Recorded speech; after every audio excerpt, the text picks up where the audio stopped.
नमस्ते दोस्तों।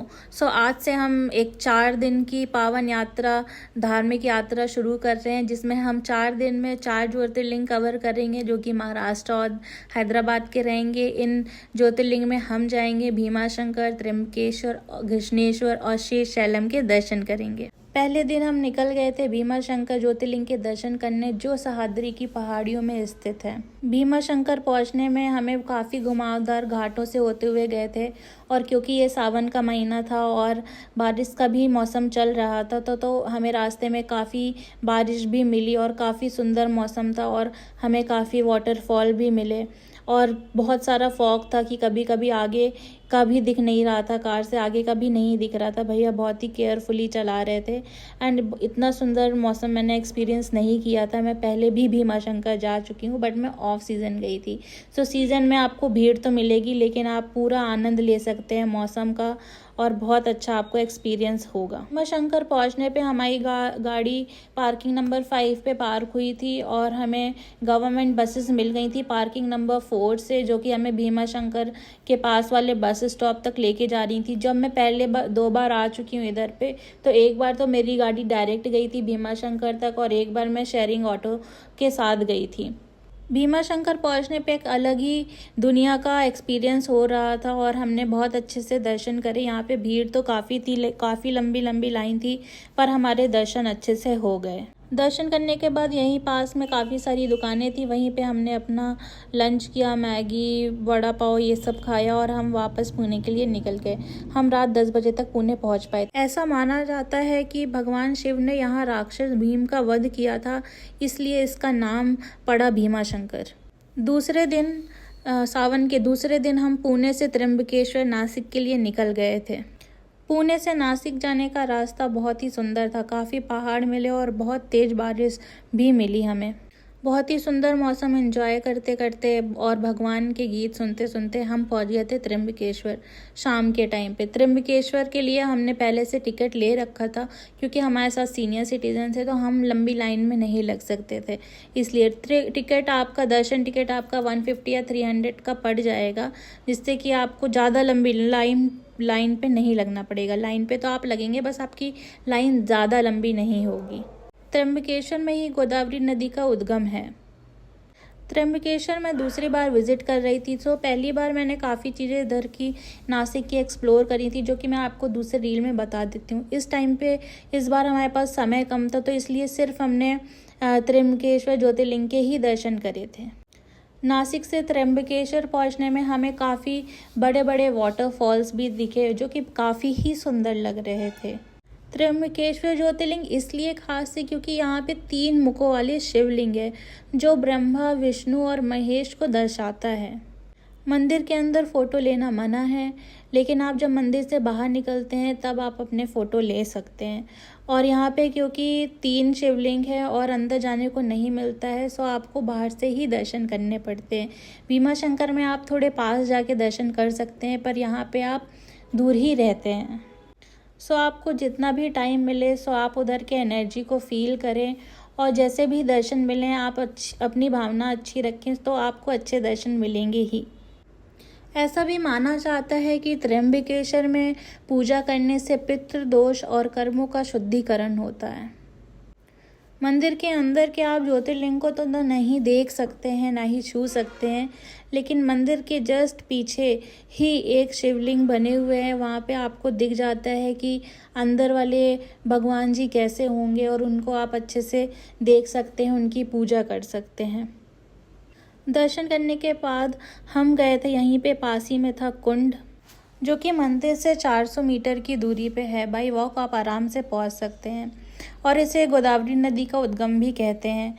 इसे पांडवों ने बनवाया था, ऐसा भी कहा जाता है। त्र्यंबकेश्वर और कुंड दर्शन करने के बाद अगर आपके पास समय बचता है, तो आप नासिक में पंचवटी भी जा सकते हैं।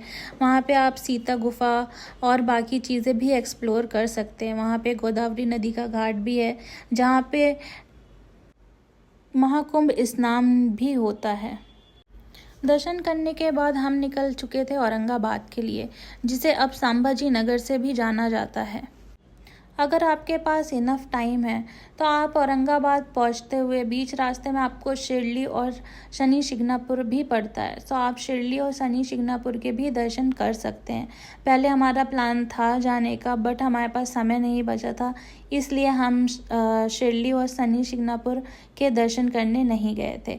बट मैं पहले जा चुकी हूँ, तो उसकी इन्फॉर्मेशन और डिटेल्स मैं आपको और कोई रील में या इन शॉर्ट्स में शेयर कर दूँगी।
रात में औरंगाबाद पहुंच के हम सो गए और नेक्स्ट डे सुबह हम निकल गए घृष्णेश्वर ज्योतिर्लिंग के दर्शन करने।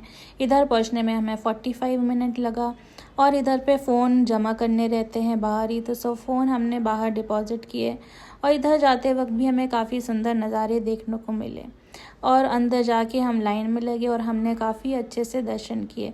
और सबसे अच्छी बात ये रही कि पंडित जी ने हमें काफ़ी अच्छे से पूजा करने दी और वो काफ़ी अच्छा एक्सपीरियंस हो गया हमारे लिए। घृष्णेश्वर ज्योतिर्लिंग में काफ़ी ही शांति का अनुभव हो रहा था। ये ज्योतिर्लिंग हमारा 12वां या अंतिम ज्योतिर्लिंग भी माना जाता है। घृष्णेश्वर ज्योतिर्लिंग भी मैं दूसरी बार विज़िट कर रही थी, तो इधर पे जब मैं पहली बार आई थी तो मैंने और भी चीज़ें एक्सप्लोर करी थी। घृष्णेश्वर ज्योतिर्लिंग के पास ही एलोरा केव्स भी हैं, जो कि हमारे हिंदू रिलीजन के बुद्धिज़्म, हिंदुज़्म एंड जैनिज़्म के काफ़ी टेम्पल उधर पे हैं। घृष्णेश्वर ज्योतिर्लिंग के आसपास काफ़ी मंदिर हैं, वो भी आप घूम सकते हैं। जब मैं पहली बार आई थी तो मैंने वो भी घूमे हुए थे। और यहाँ पास ही में एक कुंड भी है, जो कि इस बार हम गए थे। वो कुंड भी काफ़ी ही सुंदर लग रहा था। आप आगे इसमें क्लिप्स देखेंगे कुंड की। एलोरा केव्स के बारे में ऐसा कहा जाता है कि इसको एक ही पत्थर काट के ही ये पूरा केव बनाई गई है, पूरा टेम्पल बनाया गया है। और ये जो बनाया गया है वो ऊपर से कट करके बनाया गया है। नॉर्मली जो भी टेम्पल होते हैं वो नीचे से ऊपर की तरफ बनाए जाते हैं, पर इसका जो भी रॉक कटिंग हुई है ये ऊपर से नीचे की तरफ हुई है और ये काफ़ी ही पुरानी केव्स हैं। अजंता एलोरा केव्स का नाम तो साथ में लिया जाता है, पर अजंता केव एलोरा केव से काफ़ी ही दूरी में है। और अजंता एलोरा केव्स और औरंगाबाद केव्स, ये केव्स काफ़ी ही बड़ी बड़ी हैं। Ajanta and Ellora caves UNESCO के अंदर आता है। ये यूनेस्को की बहुत ही हेरिटेज साइट में से माना जाता है। Ellora caves and Aurangabad caves में मैंने काफ़ी हिंदुज़्म वाले टेम्पल और बुद्धिज़्म वाले टेम्पल्स देखे। एलोरा केव्स विज़िट करने के बाद हम गए थे एक हनुमान जी के टेम्पल, जहाँ पे भी सावन का मेला लगने की तैयारी हो रही थी। और यहाँ के हनुमान जी, लेटे हुए हनुमान जी के नाम से भी बहुत प्रसिद्ध हैं। अगर आप भी संभाजी नगर जा रहे हैं तो आप ये घृष्णेश्वर ज्योतिर्लिंग, एलोरा केव्स और साथ ही ये लेटे हुए हनुमान जी का टेम्पल मिस करना बिल्कुल ही ना भूलें। आप साथ में और भी चीज़ें घूम सकते हैं, जैसे कि बीबी का मकबरा, उसे कॉपी ऑफ ताजमहल भी कहा जाता है। और यहाँ पे म्यूज़ियम भी है जो कि बहुत ही सुंदर है। यहाँ पे काफ़ी पुराने कॉइन्स आपको देखने को मिल जाते हैं। वो सब की वीडियो मैं बाद में आपको शेयर कर दूँगी। क्योंकि हमारी नेक्स्ट 2 बजे की दोपहर की ट्रेन थी, तो हमने बस इतना ही एक्सप्लोर किया और हमें वो ट्रेन पकड़नी ज़्यादा ज़रूरी थी, क्योंकि हम चौथे दिन, सावन के चौथे दिन, चौथा ज्योतिर्लिंग भी जाना चाह रहे थे। सो हम पहुंच गए थे, अपनी ट्रेन पकड़ के पहुंच गए थे हम हैदराबाद। सो रात में हैदराबाद पहुंचने के बाद हमने किया आराम और सुबह हम 7 बजे, 7 साढ़े 7 बजे निकल गए थे मल्लिकार्जुन के लिए। काफ़ी अच्छे नज़ारे बीच बीच में हमने देखे। हमने डैम भी देखा। डैम बंद था, डैम खुला नहीं था, पर हम पहुंच गए श्रीशैलम और हमने काफ़ी अच्छे दर्शन किए। श्रीशैलम जब हम पहले पहुंचते हैं तो एक गणेश जी का भी टेम्पल होता है, वो भी हमने देखा। यहाँ पे भी हमने टिकट ले रखा था ताकि हमें ज़्यादा वेट ना करना पड़े। इस बार हमारे दर्शन बहुत ही अच्छे हुए थे। मैं तीसरी बार श्रीशैलम गई थी दर्शन करने। हमारे ज्योतिर्लिंग के भी और माता शक्तिपीठ के भी काफ़ी अच्छे दर्शन हुए थे।